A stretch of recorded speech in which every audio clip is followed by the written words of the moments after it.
He called it a bonus. But the moment his hand touched my shoulder, I knew something was wrong. My best friend's husband was rich, respected, charming, the kind of man everyone trusted. He gave me a job when my family was drowning in debt. But then the late-night touches started. The locked office, the whispers, the way he stood behind me so close I couldn't breathe. And one night, I found hidden passports and a secret burner phone inside his desk. That's when I realized my best friend's perfect husband wasn't just a creep. He was running something far darker inside that house, and by the time we tried to expose him, he had already locked the door behind me. The clock on Marcus's office wall chimed 11 p.m., the sound deep and hollow against the steady drumming of rain outside. I barely looked up. The office was one of the largest rooms in the house, lined with dark mahogany, bookshelves and expensive artwork that probably cost more than my parents earned in a year. Warm amber light spilled from a brass desk lamp across stacks of contracts. Invoices and business reports spread around me. I sat cross-legged on the plush cream-colored carpet, sorting through a mountain of receipts that needed to be organized. Before the next morning's financial review, the smell of fresh coffee lingered in the air, mixed with the faint scent of leather from Marcus's oversized executive chair. Outside the floor-to-ceiling windows, rain streaked down the glass in endless silver lines. The house was silent, almost too silent. The only sounds were the rain, the occasional rustle of paper between my fingers, and the soft clicking of keys as I updated expense records on my laptop. I rubbed my tired eyes and checked the time again. 11 o'clock. Another late night. But honestly, I didn't mind. A year earlier, I would have given anything for a job like this. Back then, my family had been struggling. My father had lost most of his construction. Work after a series of local contracts were canceled. Medical bills from my mother's surgery kept piling up on the kitchen, counter faster than we could pay them. Every month felt like a battle. Every phone call from the bank made my stomach twist. I still remembered the helpless look on my father's face when he thought nobody was watching. The quiet arguments between my parents behind closed doors. The nights I lay awake wondering how we were going to survive. Then Sienna came back into my life. Sienna had been my best friend since childhood. We grew up together, shared secrets, shared birthdays, shared dreams. When she called to tell me she was getting married, I was genuinely happy for her. When I met Marcus for the first time, he seemed perfect, successful, confident, polite, the kind of man who shook your father's hand firmly and looked him directly in the eye, the kind of man who remembered people's names, the kind of man who always seemed to know exactly what to say. A few months after their wedding, Marcus learned about my family's situation. I never asked him for help. Not once, yet somehow he found out. A week later, he offered me a position as his personal administrative assistant. The salary was nearly double what I was earning at the time. Health benefits, flexible hours, bonuses. I thought it was a miracle. My parents thought it was a miracle. Even now, sitting in his office, I felt grateful. Marcus had given me an opportunity when nobody else would. And from everything I had seen, he adored Sienna. They looked like the kind of couple people envied.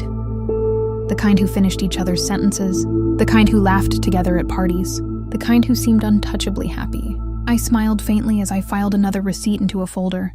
Sienna was currently visiting her parents several states away. She had been gone for 3 days. Marcus had mentioned a dinner meeting with investors tonight, which meant I expected the house to remain empty for at least another few hours. I was planning to finish the paperwork and head home before midnight. That was the plan. Then I heard it. Click. The heavy front door. The sound echoed through the enormous house. My fingers froze over the keyboard. I glanced toward the office doorway. For a moment, everything was still. Then came the distant sound of footsteps. Slow, measured, approaching. Marcus? I called softly. No response. I listened as the footsteps moved across the marble floors downstairs. A few seconds later, they started climbing the staircase. Something about the sound felt different. I couldn't explain why. Maybe it was because I hadn't expected him home. Maybe it was because the house felt so empty. Or maybe it was something else entirely. The footsteps grew closer, closer. Then Marcus appeared in the doorway. My polite smile immediately appeared. "Hey," I said. "I thought your meeting was supposed to run late." He didn't answer right away. Rainwater glistened on the shoulders of his expensive black coat. His expression seemed strange. Not angry, not happy, just different. His eyes settled on me, lingering a little too long. The office suddenly felt warmer. Marcus reached up and loosened his tie. The movement seemed casual, normal. yet something inside me tightened. He stepped into the room and closed the office door behind him. Quietly, the soft click echoed louder than it should have. I forced a small laugh. "Everything okay?" Again, there was a slight pause. Then he smiled. But the smile never reached his eyes. "Everything's fine, Maya." His voice sounded lower than usual. I turned back toward my laptop, pretending to focus on work. The atmosphere felt wrong now.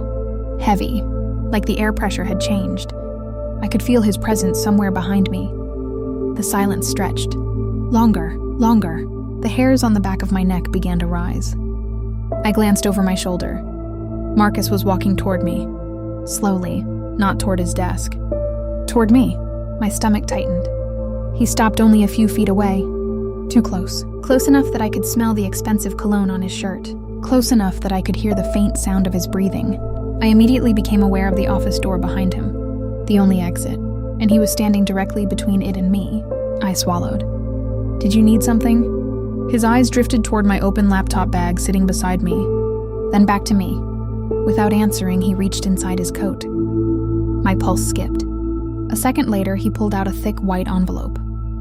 Fat, bulging, stuffed with cash. Before I could speak, he bent down and slid it directly into my laptop bag. I stared, confused. "What is that?" Marcus straightened slowly. His gaze remained fixed on me. "You work too hard, Maya." The room felt impossibly quiet. Rain hammered against the windows. My fingers tightened around the receipt in my hand. Marcus took one small step closer, then another. His voice dropped to a whisper. "This is a special bonus." My mouth went dry, just between us.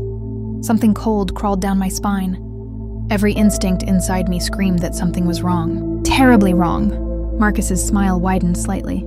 "Smart girls know when to keep things quiet." The words settled over me like a weight. For a second, I couldn't move, couldn't think, couldn't breathe. Then before I could react, his heavy hand dropped onto my shoulder. The pressure was immediate.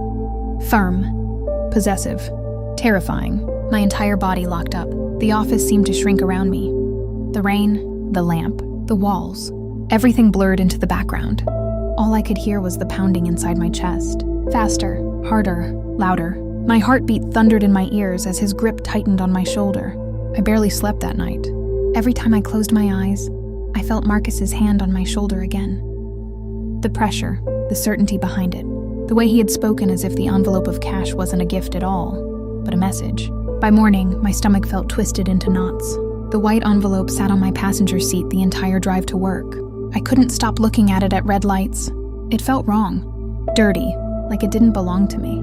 Like accepting it meant agreeing to something I couldn't even put into words. The moment I arrived at the house, I went straight to Marcus's office. He was already there, sitting behind his massive desk, reviewing documents. For a second, he looked completely normal again. Professional, calm, respectable. The same man everyone admired. The same man Sienna loved. My hands trembled as I placed the envelope in front of him. "I can't take this." Marcus glanced down at it. Then he smiled. Not surprised, not confused, almost amused. "Maya."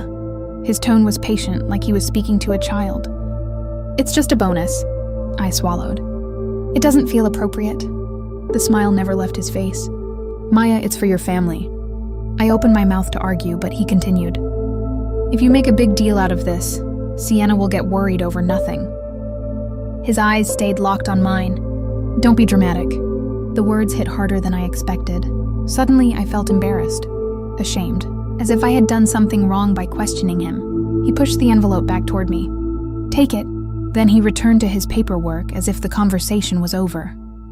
As if the problem existed only in my imagination. I left the office feeling smaller than when I'd entered. That was the beginning.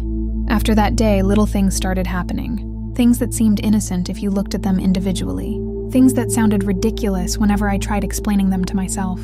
But together they felt like a trap slowly closing around me. A week later, Marcus announced he was upgrading the security system.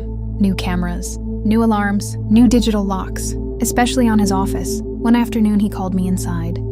"I need you to learn the access code." I stood in front of the keypad mounted beside the door. The hallway was empty. Quiet. I expected him to explain the numbers and leave. Instead, Marcus stepped directly behind me. So close I froze. My breath caught. His chest pressed against my back. Not enough to be obvious. Just enough that I couldn't ignore it. Just enough that I couldn't move. The hallway suddenly felt impossibly narrow. I tried stepping forward. There wasn't enough space. Marcus reached around me. His large hand covered mine completely. Cold fingers wrapped over my hand, trapping it against the keypad. My pulse immediately accelerated. "Relax," he said softly. His mouth was close enough that I could feel the warmth of his breath near my ear. "It's just security training." His fingers squeezed mine tighter. One number, then another, then another. I couldn't concentrate on the code. I could only focus on the fact that he wasn't letting go. Every second felt stretched. My skin crawled. My palms became slick with sweat. Finally, he released me. I stepped away immediately, trying not to look frightened, trying not to make it obvious. Marcus simply smiled. "See? Easy."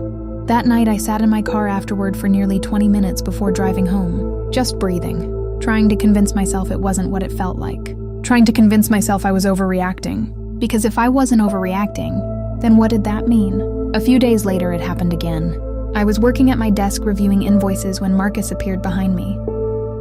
I didn't even hear him approach. One moment I was typing, the next I smelled his expensive cologne. My entire body tensed instantly. He looked at my computer screen. Then his hand settled on my shoulders. I froze. His fingers pressed against my bare skin where my blouse collar opened near my neck. "Your posture is terrible." I couldn't speak. His thumbs moved slowly across my shoulders, along my collarbone, lingering far longer than necessary, far longer than normal. Every muscle in my body locked. I stared at the screen. The numbers blurred. I could hear my own heartbeat. When I finally shifted away, Marcus laughed lightly. "Relax." His smile appeared again. "I'm practically family." Family. The word made me feel sick. Whenever I tried pulling away, Marcus always had an explanation, always a reason, always a way to make me question myself. And somehow, I always ended up feeling guilty. One afternoon during lunch, we sat in the living room reviewing schedules. The enormous couch had enough space for 6 people, yet Marcus sat directly beside me.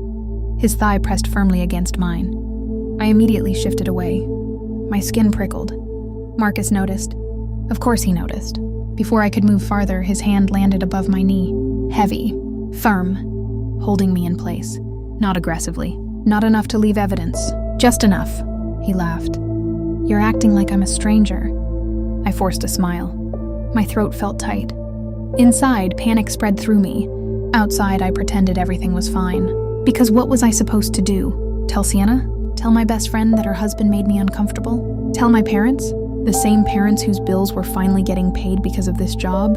Every path seemed impossible. And Marcus knew it. I think he always knew it. Whenever I objected to anything, he immediately turned it around. One evening, I finally gathered enough courage to tell him I preferred more professional boundaries. Marcus stared at me for several seconds. Then disappointment spread across his face. Not anger, disappointment, which somehow felt worse. "You're misinterpreting my kindness, Maya." I felt my confidence shrink immediately. "That's not what Is this how you repay me for helping your family?" The words landed like a punch. Suddenly I was apologizing for being uncomfortable, for wanting distance, for wanting to feel safe. That was how he operated.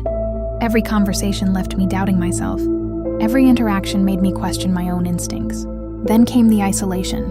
Marcus claimed his company was conducting a security audit. The Wi-Fi password changed. Certain websites became inaccessible.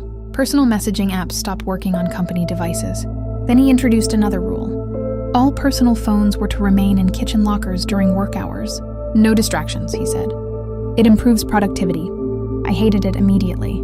Without my phone, I felt cut off, disconnected, alone. The house already felt enormous and empty most days. Now it felt like a fortress, one that belonged entirely to Marcus. Weeks passed. The feeling of being watched never left. Then one afternoon, everything changed. Marcus was downstairs on a conference call. I was organizing files in his office when I noticed something strange. One of the desk drawers wasn't aligned properly. Curiosity got the better of me. I pulled it open. Nothing unusual. Folders, contracts, pens, but behind the drawer was a hidden panel. My pulse quickened. I slid it aside. Inside was a compartment. And inside that compartment wasn't paperwork, wasn't business information. There was a burner phone. cheap, unmarked. Its screen was lighting up repeatedly. Buzz, buzz, buzz, message after message. The text previews looked coded, fragments of numbers, symbols, words I didn't understand. My stomach dropped. Then I noticed the stack beneath it. Photocopies, passports, several of them. Young women, foreign names, foreign countries, girls I had never seen before. My hands started shaking. A cold wave rolled through my body. Something was terribly wrong. Terribly. Then I heard it. A sound from downstairs. A door closing. Silence. And then heavy footsteps, moving toward the staircase. Coming up. Coming directly toward Marcus's office. Toward me. The footsteps grew louder. Each step seemed to shake the floor beneath me. My hands were trembling so badly that I could barely slide them. Hidden compartment closed. The burner phone disappeared beneath the panel, just seconds before the office door opened. I jerked backward and grabbed the first thing I could find. A pen. My throat felt like sandpaper. The office door swung open. Marcus stood there. For a moment, neither of us spoke. The silence was unbearable. His eyes immediately moved across the room. The desk. The open drawer. Me. I could feel sweat gathering beneath my blouse despite the cool air conditioning. "What are you doing?" he asked. His voice was calm. Too calm. I forced myself to lift the pen. I couldn't find one. My voice sounded weak even to me. Marcus stared. Just stared. The look lasted only a few seconds, but it felt like an hour. I was convinced he could hear my heart pounding. Convinced he somehow knew what I had just seen. Then finally his expression softened. "Working too hard again?" He smiled. That same smile. The one that looked friendly to everyone else. The one that now made my stomach turn. I nodded. Marcus stepped farther into the office. For one terrifying moment, I thought he was heading for the desk. Instead, he walked past it. "Go home, Maya." I almost collapsed from relief. I gathered my things as carefully as possible, afraid that any sudden movement would expose my panic. As I reached the door, Marcus stopped me. "Maya." I froze. His hand rested on the door frame. "Remember." His eyes locked onto mine. "Trust is important." A chill ran through me. I nodded without speaking. Then I left. The entire drive home felt unreal. My hands shook on the steering wheel. The windshield blurred repeatedly because tears kept forming in my eyes. Not from sadness. From fear, pure fear. That night I didn't sleep. Every time I closed my eyes, I saw the passports. Young faces, different countries, names I didn't recognize. Then the burner phone. The endless encrypted messages. The hidden compartment. The secret life. None of it made sense. Until it did. Around 3 a.m, I sat upright in bed. My stomach dropped. Marcus's business involved international travel, recruitment programs, overseas contracts, temporary housing arrangements. I suddenly remembered conversations I had overheard, invoices that seemed strange, names that appeared once and never again. The puzzle pieces started fitting together, and the picture they created was horrifying. I wasn't looking at a cheating husband. I wasn't looking at an inappropriate boss. I was looking at something much darker, something criminal, something that ruined lives. The realization made me physically sick. I ran to the bathroom and threw up. Afterward, I sat on the cold floor for nearly an hour. One question kept repeating in my head. How do I tell Sienna? How do I tell my best friend that the man she loves might be a monster? The next afternoon, Sienna returned home. The moment I saw her walking through the front door with her suitcase, smiling and talking about her trip, I nearly broke down. She looked happy. Normal. Completely unaware. The guilt became unbearable. I couldn't keep it inside anymore. An hour later, I asked her to come upstairs. Just us. No interruptions. No Marcus. When the bedroom door closed behind us, my courage almost disappeared. Sienna immediately noticed something was wrong. "Maya?" Her smile faded. "What happened?" I opened my mouth. Nothing came out. Then suddenly everything did. The words poured out faster than I could control them. The envelope, the bonus money, the way Marcus stood behind me at the keypad, his hands trapping mine. The uncomfortable touches, the comments, the pressure, the gaslighting, the fear, and finally, the hidden compartment, the burner phone, the passports. By the time I finished speaking, I was crying. Not dramatic movie tears, real tears. The kind that leave your chest aching. The kind that come from carrying something too heavy for too long. Sienna sat completely still. Her face had gone pale. "No." The word came out as a whisper. "No." She shook her head. Again, and again, and again. For several seconds, she simply stared at the floor. Then she looked at me. I expected anger. I expected disbelief. I expected her to defend her husband. Instead, I saw heartbreak. Pure heartbreak. Tears filled her eyes. "Oh my God." Her voice cracked. The room fell silent. Then Sienna did something I never expected. She confessed. Not about Marcus touching her. Not about abuse. Something different. For months, she had noticed strange things. Missing money. Accounts that didn't match. Late-night calls that Marcus always took in private. Trips that never made sense. Business expenses that vanished whenever she questioned them. Every time she confronted him, Marcus had done exactly what he did to me. He made her doubt herself. He told her she was imagining things. He told her she was stressed. He told her she was paranoid. Eventually, she stopped asking questions. I thought I was losing my mind. The tears finally spilled down her cheeks. I moved beside her immediately. For a moment, neither of us spoke. We simply sat there, two friends who had known each other almost their entire lives. Two women realizing we had both been manipulated by the same man. The pain was overwhelming. But something else emerged beneath it. Determination. Slowly, Sienna wiped her eyes. Then she looked directly at me. A different expression had appeared on her face. Strength. Cold, focused strength. He thinks everyone can be bought. Her voice was steady now. He thinks everyone is afraid of him. I nodded. He thinks he can buy or scare anyone. She squeezed my hand. We're going to use that against him. For the first time in weeks, I felt a tiny spark of hope. Over the next day, we built a plan. Not a dramatic plan. Not some action movie scheme. Something simple. Something careful. Marcus believed he was in control. We would let him keep believing that. I would pretend to stop resisting. Pretend to trust him. Pretend he had finally succeeded in breaking me down. Meanwhile, Sienna would secretly install recording equipment, hidden cameras, audio devices, evidence. If Marcus was truly involved in criminal activity, eventually his ego would make him talk. And when he did, we would have proof. The night arrived faster than I wanted. Sienna packed a small travel bag and deliberately left the house, making sure Marcus saw her go. Everything had to look normal. Everything had to feel believable. An hour later, I sat alone inside the home office. The same office where everything had started. The same office that now felt like a cage. My hands were ice cold. The hidden camera was active. The recorder was running. Still, fear twisted inside me. Then I heard footsteps. Heavy footsteps. Approaching. The office door opened. Marcus entered. A slow smile spread across his face. Not friendly, victorious. The smile of a man who believed he had already won. Without breaking eye contact, he reached behind him and locked the door. Click.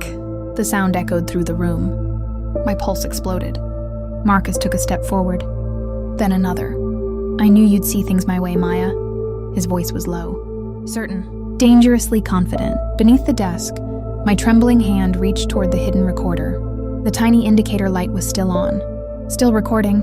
Still working. My heart pounded so hard I thought he might hear it. And then Marcus started walking toward me. Marcus kept walking toward me. The locked office suddenly felt smaller than ever. Every instinct in my body screamed at me to run, but I forced myself to stay seated. Beneath the desk, the hidden recorder continued capturing every word. Marcus stopped directly in front of me.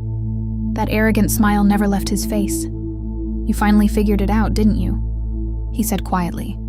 My heart pounded. I didn't answer. He took my silence as surrender. Smart choice. He leaned against the desk casually, as if discussing business. Sienna will never believe you. His voice was full of confidence. She never believes anything unless I want her to. I swallowed hard and kept him talking. What about those girls? For the first time, a cruel smile crossed his face. Nobody cares about girls like you. The words made my stomach turn. Or the ones on those passports. My pulse exploded. There it was. The confession. Recorded. Captured. Real. Marcus stepped closer. Years of manipulation and power had convinced him he was untouchable. Money, status, fear. He thought those things made him invincible. Then he reached toward me. And at that exact moment, click, the electronic lock disengaged. Marcus froze. The office door swung open. Sienna stood there, but she wasn't alone. 2 police officers entered beside her. For the first time since I had met him, Marcus looked genuinely afraid. His face drained of color. What is this? He snapped. One of the officers stepped forward. The live audio stream was more than enough. Everything happened fast after that. Marcus tried to argue, tried to explain, tried to regain control, but the control was gone. Minutes later, handcuffs clicked around his wrists. The sound was strangely satisfying. As officers escorted him out, additional investigators arrived and began searching the house. The hidden compartment was discovered. The burner phones, the encrypted communications, the passports, the financial records, the laptop, even a concealed ledger linking his respectable business operations to a much darker network. The life Marcus had carefully built started collapsing within a single night, and there was nothing he could do to stop it. A few weeks later, Marcus sat behind bars facing serious federal charges. His business empire was under investigation. His reputation was destroyed. His secrets were no longer secrets. Sienna filed for divorce immediately and fully cooperated with investigators. Most importantly, she cleared her name. People learned the truth. She had been manipulated too. As for me, the fear didn't disappear overnight. Recovery never works that way. But something stronger survived. Friendship, the kind built over a lifetime. The kind that refuses to break when everything else does. Sienna and I had entered that nightmare separately. We came out of it together. In the end, we didn't save ourselves alone. We saved each other. And if there's one thing this experience taught me, it's this. Monsters don't always look like monsters. Sometimes they wear the face of a charming husband, a generous boss, or a family friend. But no matter how thick the walls or how heavy the silence they try to buy, truth always finds a way out.